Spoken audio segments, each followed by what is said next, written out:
Railway station, Liverpool and Manchester Railway, 30 miles in under 2 hours. Impossible.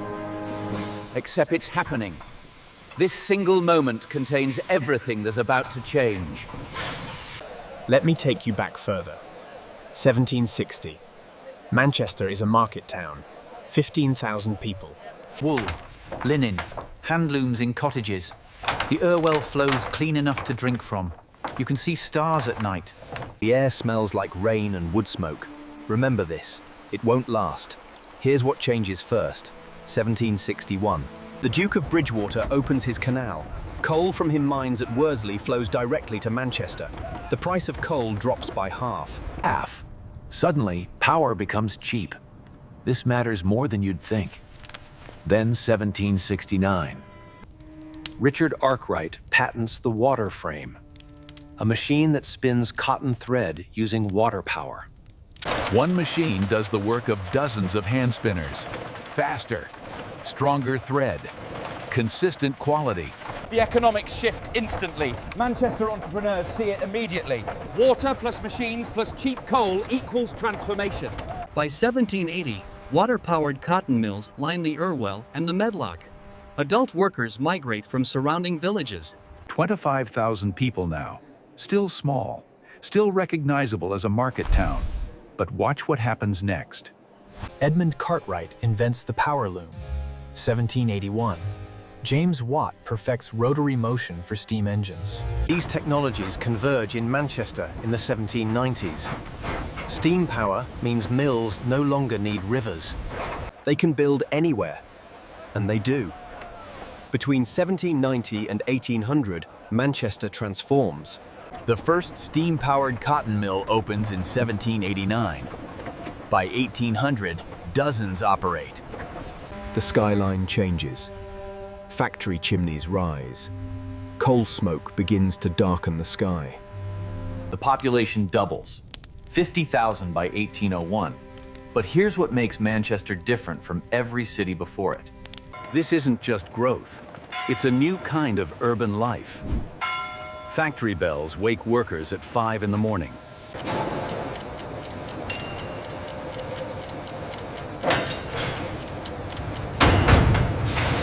You work when the factory bell rings.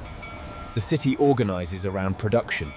Mills cluster near canals and railways. Workers' housing spreads around mills.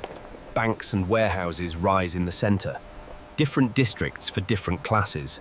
The wealthy build upwind from factories. Workers live downwind in the smoke. By 1815, Manchester has 100 cotton mills. The city produces 40% of the world's cotton cloth. Think about that. 40%. From one city, the economic impact reverberates globally. Cotton textiles become Britain's largest export. Manchester drives national growth.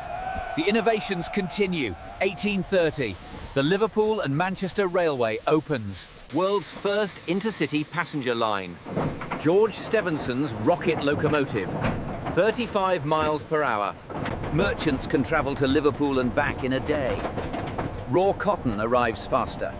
Finished cloth ships faster. The velocity of commerce accelerates. The railway changes everything again. By 1850, railways connect Manchester to every major British city. The network extends to ports, coalfields, ironworks. Manchester becomes a hub. Resources flow in, products flow out. The city's influence spreads through infrastructure, and people come. By 1850, Manchester's population reaches 330,000, 22 times larger than 1760. Most weren't born here. They came from Ireland during the famine, from rural England when enclosures displaced them, from Scotland and Wales seeking work. Manchester becomes Britain's first truly industrial city with an immigrant working class. The architectural transformation is total.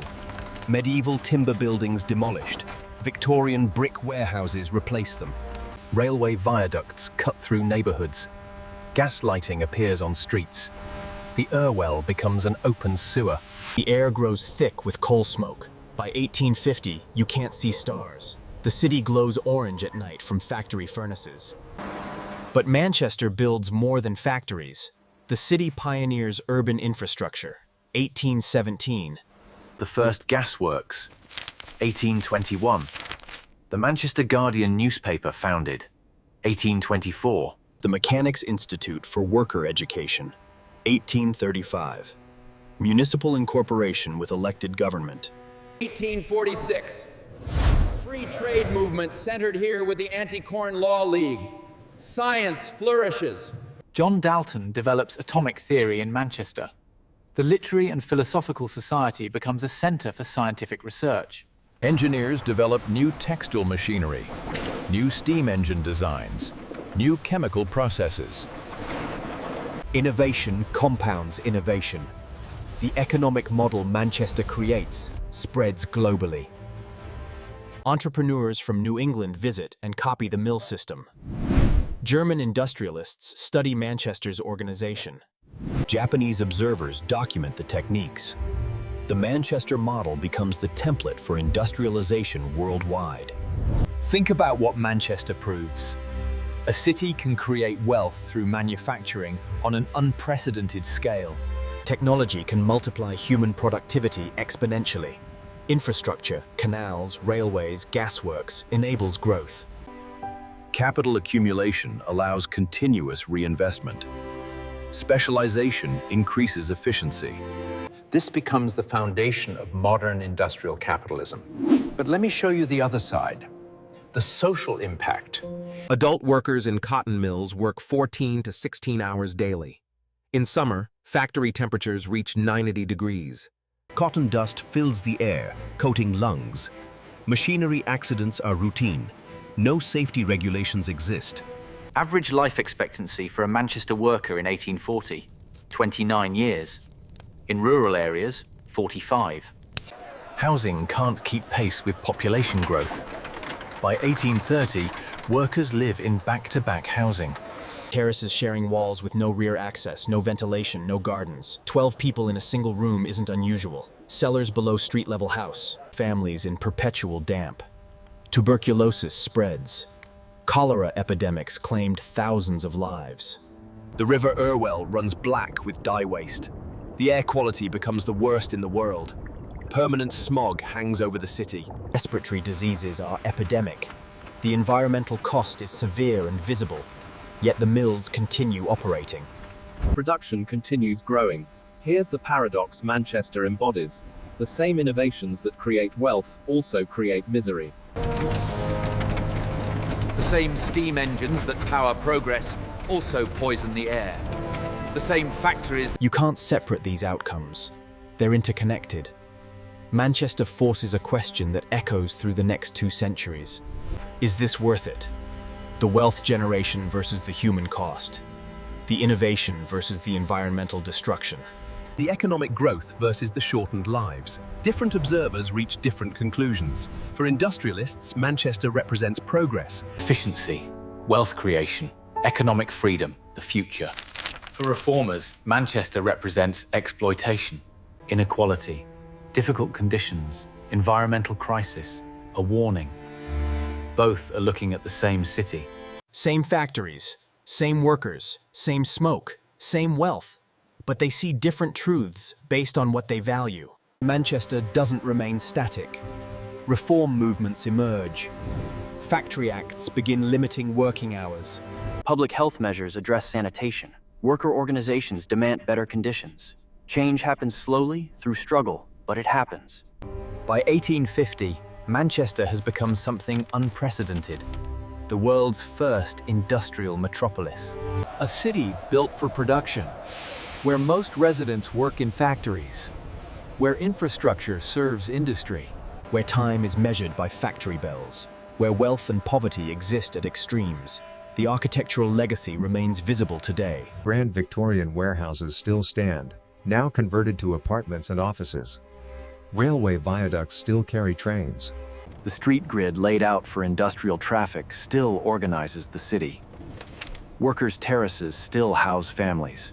The physical city preserves industrial Manchester. But Manchester's real legacy isn't architectural. It's systemic.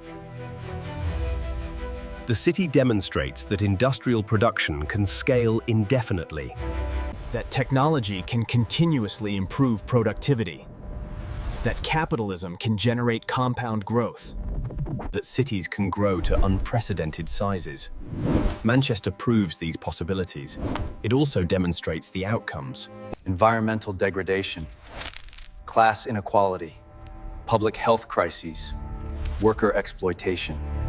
These aren't side effects. They're inherent to the model. The modern world emerges from Manchester's experiment. Every industrial city since follows patterns established here. Factory districts, working-class housing, Commercial centres, infrastructure prioritizing production and transport, the separation of home from work, the organization of time around industrial schedules, contemporary debates about capitalism. Of these trace back to Manchester in the industrial age. The city forces questions we're still answering. I keep returning to that moment in 1830, the railway opening, the locomotive arriving, the crowd watching. Some see progress and possibility. Others see disruption and danger. Both are correct. The train brings both outcomes. Manchester built the modern world through factories, railways, urban planning, and economic systems. all pioneered here, all replicated globally.